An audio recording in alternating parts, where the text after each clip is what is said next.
नमामि शमीशान निर्वाणरूपं विभुं व्यापकं ब्रह्मवेदस्वरूपं निजं निर्गुणं निर्विकल्पं निरीहं चिदाकाशमाकाशवासं भजेऽहं निराकार ओंकार मूलं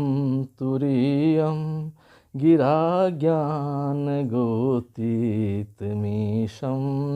गिरीशं करालं महाकाल कालं कृपालं गुणागार संसार पारं नतोऽहं तुषाराद्रिशङ्काश गौरं गम्भीरं मनोभूतकोटिप्रभाश्रीशरीरं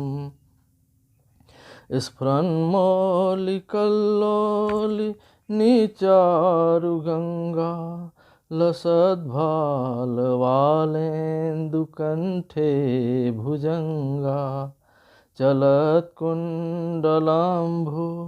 सुनेत्रं विशालं प्रसन्नाननं नीलकण्ठं दयालं मृगाधीशचर्माम्बरं मुण्डमालं प्रियं शङ्करं सर्वनाथं भजामि प्रचण्डं प्रकृष्टं प्रगल्भं परेशम् अखण्डम् अजं भानुकोटिप्रकाशं त्रयशूलनिर्मूलनं शूलपाणिं भजेऽहं भवानी पतिं भावगम्यं कलातीतकल्याण कल्पान्तकारी सदा सज्जनानन्ददाता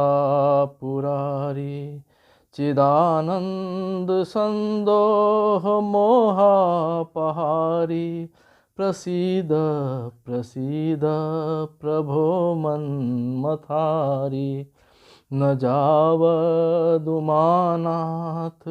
पादारविन्द्रं भजन्ति लोके परे वा नराणां न तावत्सुखं शान्तिसन्तापनाशं प्रसीद प्रभो सर्वभूतादिवासं न जानामि योगं जपं नैव पूजां नतोऽहं सदा सर्वदा सम्भूतोऽभ्यं जराजन्मदुःखोगतातप्यमानं प्रभो पाहि आपन्नमामीश शम्भो।